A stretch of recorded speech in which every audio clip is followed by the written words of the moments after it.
Hello ladies and gentlemen, I am your Destiny Dad, and welcome to Tuesday. Today is the first day of week 3 of Destiny 2 Heresy, and it is time for our weekly Banshee review. But before we get into that, I just wanted to give a quick shout and to remind everybody that it is Iron Banner this week for the first time of this season. So, get out there, get some new loot. I believe there is a new trace rifle and a reprised weapon. I want to say it's Peace Bond, which is actually a banger sidearm. So, get some ornaments on and go run around in Iron Banner for a little bit and get you guys some rewards. Alright, ladies and gentlemen, we are here at our lovely friend Banshee in the tower on Tuesday, February 18th. Day 1 of week 3 of Destiny 2 Heresy. Let's see what we are working with. Alrighty, first up we have Nox Perennial. In my opinion, this is a super slept on fusion. A lot of high impacts are. I know everybody likes Glacioclasm, but I think that's just because it's unique and gets some good rolls. But some of the world drops, this one and oh god, it's like a mythological sounding name. It's the Stasis one. It's Amalon Stasis. The name reminds me of Jormungandr, but that's not what the name is. But anyway.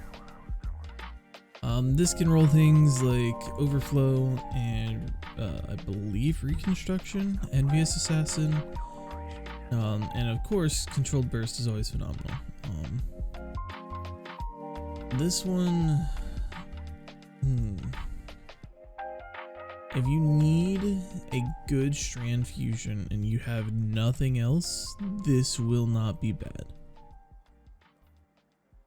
The problem with this, because Controlled Burst is great, this is good, this is decent, this is decent, this is okay, could be better on the Masterwork. This right here, for PvE, there is no mag boosting perk on this, which sucks if you're using this as like a damage dealer fusion. But keep an eye out on this. I don't know if this still is a world drop. I don't think it is. You should be able to focus it at Banshee, however. And make sure you get yourself one of these, because in my opinion, these things are super slept on. Next up we have Nazareth's Whisper again. This roll is infinitely worse than the one that we had last week. Once again, this is craftable and one of the better glaives, so if you don't have it yet, go ahead and grab yourself one. Alright, next up is Threaded Needle with Field Prep and Vorpal. We've got Accelerated Coils and a Charge Time Masterwork. Floated Barrel, that is actually really decent. This thing has sadly been very power crept. However, if you just need a linear, if you're new, if you're returning, if you haven't been around in a minute, this is probably one of the best rolls that this thing gets. I don't know off the top of my head, but this is from Season of the Hunt, and I don't believe mag boosting perks were really a thing back then. So, get yourself one of those if you don't have anything better. Shattered Cipher, a 900 LMG with Rampage and Tunnel Vision. Decent mags, decent barrel. If you don't have another LMG and you want one for PvP, I could see a play being made for this role. That being said, I tend to prefer a slow rate of fire LMG, and for PvE there are better rolls of this thing. So for me, I would probably pass. Sadly, it's not craftable. I think that was 1 or 2 seasons before crafting was introduced. Next up we have Bad Omens. Once again, this is worse than the one we had last week, sadly. We do have autoloading and cluster bombs, but alloy casing, high velocity is okay, but you really want impact casing on any rocket you get here. Without impact casing here, most rockets are going to be an immediate dismantle. Confined launch is not great. Out of these two, I go with volatile. And blast radius masterwork is the worst masterwork to get on this thing, or anti-rocket. That being said, if you are in desperate need of a void rocket, I guess you got one right there. I would pass on it personally, but if you need it, you need it. And last but not least, we have Path of Least Resistance. Once again, I'm a big fan of trace rifles. I think they're very slept on. You see them in a lot of solo dungeons and things like that, but for some reason, the average day-to-day player really just hates trace rifles for some reason. This roll is not terrible, but it's probably not what I would say is a god roll. However, this is a craftable weapon, so if you do not have it crafted, I highly recommend. It comes with Volt Shot, it comes with Triple Tap, it comes with, I want to say, Overflow, and maybe Dragonfly?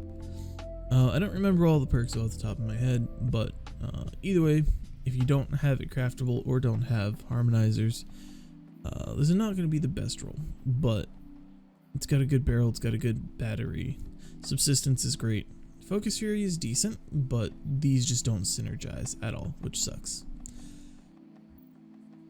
That being said, I believe that is all we have for Banshee this week.